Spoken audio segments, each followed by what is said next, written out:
Hey guys, welcome back to my channel. Hope you all are doing well.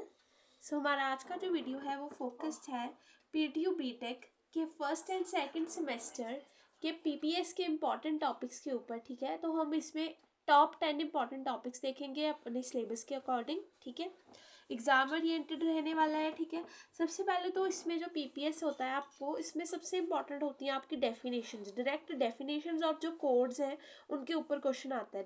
ठीक है, तो हमारे पास first topic है आपका अल्गोरिदम एंड फ्लो चार्ट। ये आपके फर्स्ट यूनिट में से है। ठीक है, इसमें से आपको कैसे क्वेश्चन आ सकते हैं कि स्टेप्स टू सॉल्व प्रॉब्लम, जैसे कि आपको कह देंगे कि अगर हमने 3 नंबर्स को ऐड करना है तो उसका आप अल्गोरिदम बताइए या उसका आप फ्लो चार्ट सीडो कोड बताइए। ठीक है, उसके बाद क्या आ सकता है आपको फ्लो चार्ट के सिंबल्स के ऊपर लॉन्ग क्वेश्चन कि tell all the symbols of flow chart. तो आपने वहाँ पर सारे सिंबल्स बताने हैं, इनपुट आउटपुट के लिए सिंबल्स होते हैं। ठीक है, एरो होता है और ऐसे सारे डायमंड करके ऐसे सिंबल होता है। ठीक है, वो आपने सारे बताने हैं इसमें।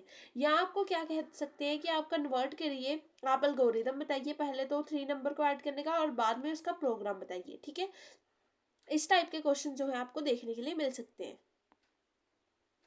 नेक्स्ट जो है हमारा इम्पॉर्टेंट क्वेश्चन वो आपका आ सकता है सेकंड वाला जो पार्ट है वहाँ से, जो कि है हमारा अलग अलग टाइप के वेरिएबल्स। ठीक है, इससे लॉन्ग क्वेश्चन आ सकता है। क्या होगा, C program structures and basics में से वेरिएबल्स का क्वेश्चन आ सकता है लॉन्ग के सारे वेरिएबल्स को डिफाइन करिए लॉन्ग क्वेश्चन की तरह। ठीक है, फिर अकेले अकेले को जो आपने है उसको डिफाइन करके बताना है, या डाटा टाइप्स के ऊपर क्वेश्चन आ सकता है। ठीक है, उसके बाद में है मेमोरी कंसेप्ट के ऊपर क्वेश्चन आ सकता है आपको, या सिंटेक्स या लॉजिकल एरर्स के ऊपर क्वेश्चन आ सकता है, या फिर कंपाइलेशन प्रोसेस के ऊपर। ठीक है, उसके बाद में है arithmetic expression and operator presidency. वैसे इसके ऊपर कम क्वेश्चन आता है जो ये प्रेसिडेंसी वाले होते हैं, क्योंकि प्रेसिडेंसी हम तब चेक करते हैं जब हमने रन करवाना होता है वगैरह। ठीक है, तो हम देखते हैं कि पहले कौन सा आता है, प्लस माइनस किस हिसाब से होगी। ठीक है, उसके बाद में ये बहुत इंपॉर्टेंट पार्ट है जो हमारा नेक्स्ट है, जो कि है हमारी कंडीशनल स्टेटमेंट, कंट्रोल स्टेटमेंट। ठीक है, कंट्रोल स्टेटमेंट्स होती हैं जो जो हमारे डिसीजन मेकिंग स्टेटमेंट्स होती हैं, लूप्स होती हैं जितनी भी टाइप की। ठीक है, या कंडीशनल स्टेटमेंट होती है, इनके ऊपर क्वेश्चन जरूर से आता है। कौन कौन सी हो सकती है, इफ़ आ सकती है, इफ़ एल्स हो सकती है। ठीक है, नेस्टेड इफ़ हो सकती है, स्विच केस हो सकती है, राइटिंग डिसीजन बेस्ड प्रॉब्लम हो सकती है। ठीक है, उसके बाद में ये देखिए लूप्स आ सकती है, इटरेशन आ सकती है, for loop, while loop, do while loop. ठीक है, डिफरेंस आ सकता है इन लूप्स के बीच में, या loop based numerical program. Numerical program तो कम आएंगे, डायरेक्ट आपको आ जाएगा कि आप ये सारी लूप्स जो है उन्हें डिफाइन कीजिए। ठीक है, जंपिंग स्टेटमेंट आ सकती है, ब्रांचिंग स्टेटमेंट्स आ सकती हैं। ठीक है, उसके बाद में चैप्टर के अकॉर्डिंग जो है हमारा एरेज का जो चैप्टर है ये काफ़ी इंपॉर्टेंट रहने वाला है। Arrays is a very important chapter. Array के ऊपर क्वेश्चन आता है, इधर आपको वो 1 डायमेंशनल एरे कह दें, 2 डायमेंशनल एरे कह दें, या करेक्टर एरे या स्ट्रिंग्स बता दें। ठीक है, या प्रोग्राम लिखने के लिए दे दें एरेज के अकॉर्डिंग। ठीक है, तो एरे जो है बहुत इंपॉर्टेंट यूनिट है। उसके बाद में हमारे पास है फंक्शंस। फंक्शन में से ये वाला क्वेश्चन तो आपको ज़रूर से आएगा कि यूज़र डिफाइंड फंक्शन और लाइब्रेरी फंक्शन में क्या डिफरेंस है। ठीक है, फिर आएगा आपको रेफरेंस पैरामीटर के ऊपर क्वेश्चन, जिसमें आपका होता है call by value and call by reference. ठीक है, इस पे आ सकता है, या passing arrays to function. Okay, उसके बाद में है हमारा यूनिट नंबर 6। आपके कॉन्टेक्स्ट के अकॉर्डिंग ये यूनिट 6 बनता है। ठीक है, तो इसमें क्या होता है आपका रिकर्शन।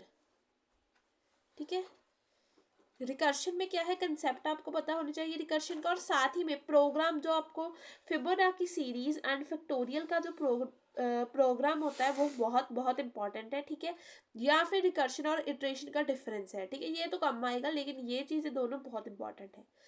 उसके बाद में है आपको किसी ना किसी टाइप का सॉर्टिंग एल्गोरिदम डेफिनेटली आएगा, वो आपको कह देंगे what is bubble sort and write the steps to solve these question during according to bubble sort. आपको एक लिस्ट ऑफ नंबर देंगे, जैसे ये एक लिस्ट है। ठीक है, कह देंगे कि इनको मुझे सॉर्ट करके बताओ विद बबल सॉर्ट। ठीक है, ऐसा सा कुछ दे देंगे। तो मेनली जो सॉर्टिंग मेथड्स हैं वो आपको यहाँ पर बताए हुए हैं, बबल सॉर्ट, सिलेक्शन सॉर्ट और इंसर्शन सॉर्ट। आपने इन तीनों सॉर्टिंग मेथड से क्या करना है, क्वेश्चन को पहले सॉल्व करके प्रैक्टिस करके जाना है। ठीक है, और सर्चिंग एल्गोरिथम में से इन्होंने लीनियर सर्च को इम्पोर्टेंट बताया है। ठीक है, साथ ही में आपको बेसिक आइडिया होना चाहिए टाइम कम्प्लेक्सिटी का। ठीक है, और आपको पॉइंटर्स और स्ट्रक्चर का कंसेप्चुअल मॉडल पता होना चाहिए कि पॉइंटर्स पर शॉर्ट क्वेश्चन आता है और स्ट्रक्चर्स पर भी, ठीक है। पॉइंटर के बेसिक्स पता होने चाहिए। Structure and array of structure, इसके ऊपर क्वेश्चन जरूर आता है। जो एरे ऑफ स्ट्रक्चर है थोड़ा हटके होता है, ठीक है, ये आपने याद कर लेना है। और आइडिया ऑफ लिंक्ड लिस्ट, इसकी इंप्लीमेंटेशन ही सिर्फ आपको आइडिया पता होना चाहिए, ठीक है। तो ऑलमोस्ट ये सारा सिलेबस ही आप कह दोगे कि इसमें सारा सिलेबस ही आ गया, क्योंकि जो हमारा पीपीएस का जो एक्चुअल सिलेबस आपको है ना वो भी बहुत शॉर्ट है, ठीक है। तो अगर सिलेबस ही कम है तो उसमें इंपॉर्टेंट टॉपिक सारे ही ऑलमोस्ट रहेंगे ना। तो आपने ये सारे इंपॉर्टेंट टॉपिक्स जो है एग्जाम के लिए करके जाने हैं। इसके बाद में मैं आपको एवरीडे जो है एक चैप्टर का वन शॉट प्रोवाइड करूंगी जितने दिन तक आपका पेपर है, ठीक है। पीपीएस का मैं चैप्टर नंबर 3 जो है आपका एरेज, चैप्टर 5 जो है आपका फंक्शंस, चैप्टर 6 जो है आपका स्ट्रक्चर्स, चैप्टर 6 जो है आपका रिकर्शन, चैप्टर 7 जो है आपका स्ट्रक्चर्स एंड चैप्टर 8 जो है आपका पॉइंटर्स, ठीक है। इनके ऊपर मैं आपको वन शॉट वीडियोस प्रोवाइड करूंगी, तो चैनल के साथ बने रहिए, ठीक है। मैं कोशिश करूंगी कि पर डे एक वीडियो तो आए ही, लेकिन अगर मैं एक या दो वीडियोस अपलोड करने के लिए अवेलेबल होंगी तो मैं दो कर दूंगी, ठीक है। ताकि जो आपका 19 जनवरी को पेपर है वो आप अच्छे तरीके से कर पाए, ठीक है। और वन शॉट वीडियोस होंगे, आप जल्दी से इनको देखकर आप अपनी जो है रिवीजन कर पाएंगे, ठीक है। सो आपको ये वाला वीडियो कैसे लगा आप मुझे कमेंट सेक्शन में ज़रूर बताइए। और अगर आपको किसी और सब्जेक्ट या चैप्टर का वीडियो चाहिए तो आप उसके लिए भी कमेंट सेक्शन में कमेंट कर सकते हैं, ठीक है। तो इस वीडियो के लिए इतना ही। होप आपको वीडियो अच्छी लगी हो। Thanks for watching, take care, bye bye.